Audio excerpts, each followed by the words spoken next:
పంచేంద్రియాల్లో కళ్ళు ప్రధానమైనవి అని సైన్స్ చెప్పినా సర్వేంద్రియానం నయనం ప్రధానం అని పెద్దలు చెప్పినా ఒకటే అర్థం.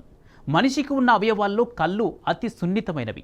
అంతేకాదు ప్రపంచాన్ని మనకు చూపించేవి కళ్ళే. అయితే మనిషి మారిన జీవిత విధానం, అలవాట్లతో, వయసుతో సంబంధం లేకుండా కళ్ళ వ్యాధుల బారిన పడుతున్నారు. ప్రస్తుతం ప్రపంచవ్యాప్తంగా 2.2 బిలియన్లకు పైగా ప్రజలు దృష్టి లోపంతో బాధపడుతున్నారు.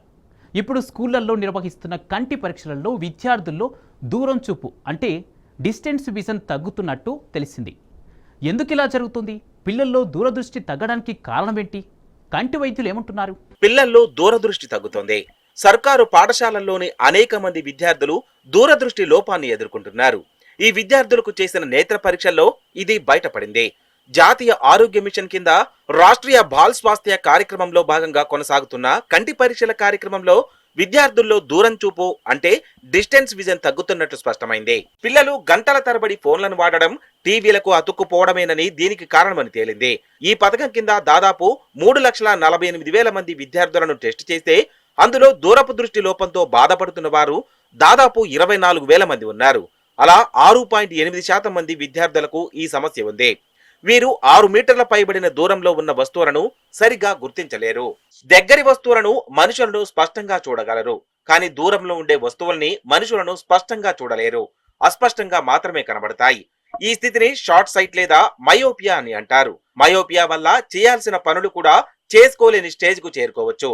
కొంతమంది కంటిలోపం పూర్తిగా అనిపిస్తే తప్ప సామాన్యులు వైద్యుల వద్దకు వెళ్లరు.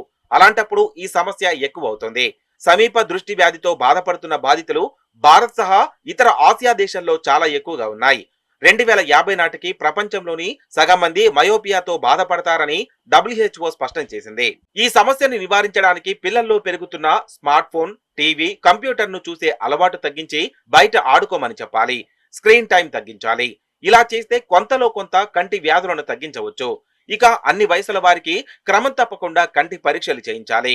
దీనికోసం మారుమూల గ్రామాల్లో కూడా అక్కడ వైద్యులను సమకూర్చాలి. కంటి సమస్యలను ముందుగానే గుర్తించడం చాలా ముఖ్యం. అలాగే vitamin A, vitamin C, omega three fatty acids, zinc ఉండే ఆహారాన్ని పిల్లలకు ఇవ్వాలి. ఇవన్నీ చేస్తే ప్రజలు తమ పిల్లలను కాపాడుకోవచ్చు. అదేవిధంగా ఈ సమస్యలను అద్దాలతో సరిదిద్దవచ్చు.